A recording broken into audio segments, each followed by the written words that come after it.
The fatal conclusion of the Kenpachi of Zaraki versus Kenpachi Unohana, along with Ichigo quite literally thrown out of the heavens, there's a ton to dissect this episode. But of the episode's importance, it can be summarized in one singular word.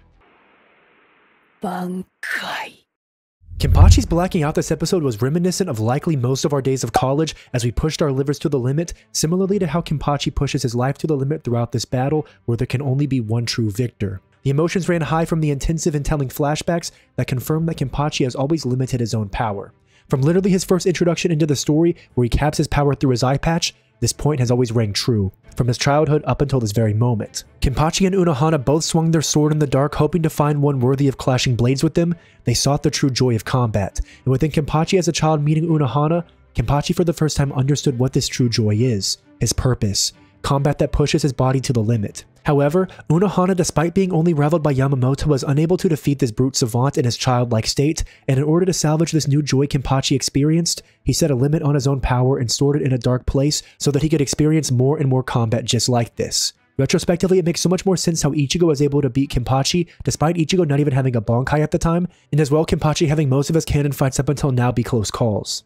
Kenpachi's power scaling isn't at all a retcon, it's intentional suppression of his latent power for the sake of combat. As a side note, it's genuinely terrifying to see that Kenpachi's introduction as a child is literally atop a mountain of corpses, and the ridiculousness of this is furthered even more so due to Unohana's subordinate thinking she was the one responsible for this. Like, you're telling me Unohana would also be sitting atop a pile of corpses? My god, both of them are so ruthless, and I love seeing this side of Unohana fleshed out. One of the repeated statements I found most compelling throughout these last two episodes is that Unohana refers to Kenpachi suppressing his power due to herself as a sin.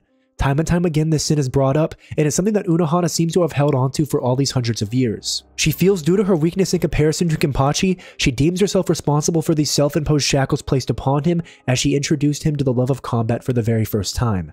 As Unohana states, she herself is strong, in fact, stronger than anyone else other than Kenpachi, but her weakness is why Kenpachi is the way he is. I read into this on even a further level though.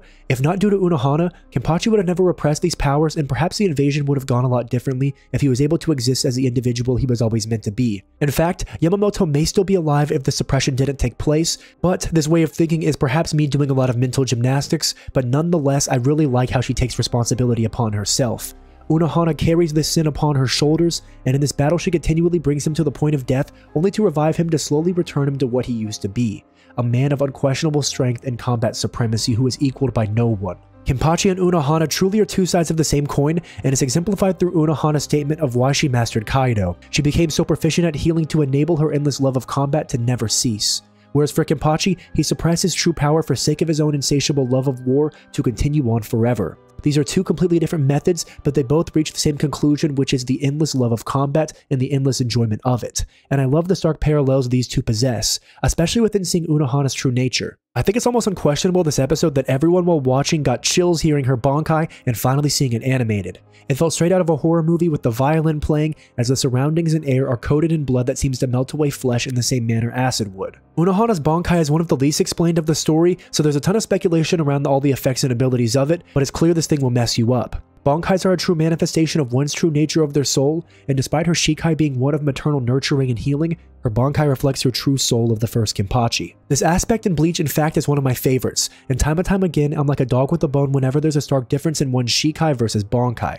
And spoiler alert, a certain man with an eye patch will later exemplify this very concept. And whenever this does happen, I'll probably write within my script this very concept once more, because for me, it is truly one of the best concepts in Bleach. Unohana running at Kenpachi while blood twirls from her blade's movement, it was perfectly animated, and the music truly accentuated the intended seriousness and finality of this fight. My god, at one point we have both of their flesh melted off fighting as literal skeletons. This is peak if you ask me. The dialogue of the notion that when the strong finds the next strongest, they no longer fight for their own sake. Their blade will always be pointed towards killing the next strongest or nurturing them. In the case of Unohana, her blade was pointed within her final moments to nurture Kenpachi and rightfully return balance to the world within there being only one true Kenpachi. Despite all the discussion within these past two episodes of Unohana having such a stark personality shift from who we've known her so far, this dichotomy is perfectly put together within her final moments, feeling joy for nurturing and ushering in Kenpachi back to his rightful form. I could hear the cries from thousands of fans as she passes with the final words that Kenpachi was the only man to ever bring her any joy. Some cries I heard were from her death, other cries emanated from Kenpachi being the only one to be able to fulfill their fantasies. I'm getting very sidetracked though, so let's move on.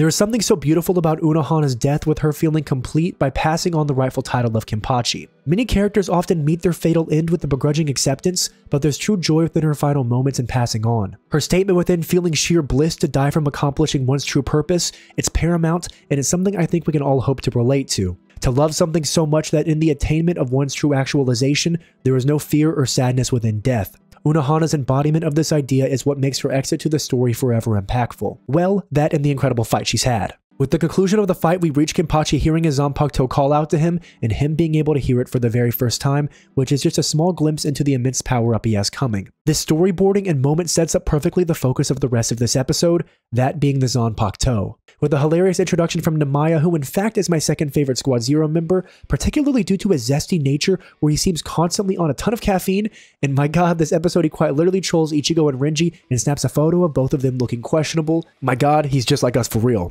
What adds to my love of the God of the Blade is his incredible entire city full of women, well I guess technically Zanpakuto, which makes it a bit confusing as to what his taste is, but I digress. We're soon taken to a shack on the side of a cliff, and Ichigo and Renji are thrown into the very shack with little explanation minus that Zanpakuto were angry with them, and that if they survive, he'll consider reforging their Zanpakuto.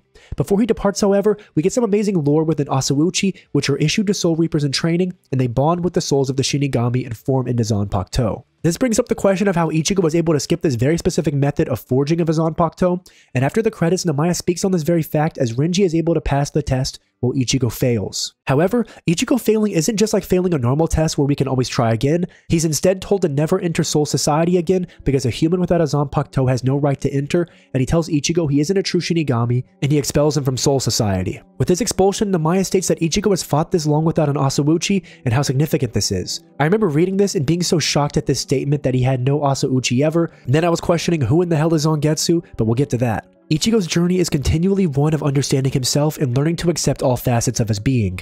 And despite the progress he's made, we're continually reminded he is simply a son born into the dark. And as Namaya says, that until he understands himself, his roots, he cannot truly call himself a Soul Reaper. In very fitting fashion, Ichigo is sent from Serete to right outside of the Kurosaki clinic while it pours down rain, setting up everything but the rain. Thematically, this episode was incredible. The resolute acceptance of death at the point of actualization, along with my personal favorite theme within Bleach of self-acceptance and understanding, this episode checked all of my boxes. Time and time again, I'm brought back to a single sentence I've used to describe Ichigo as a character.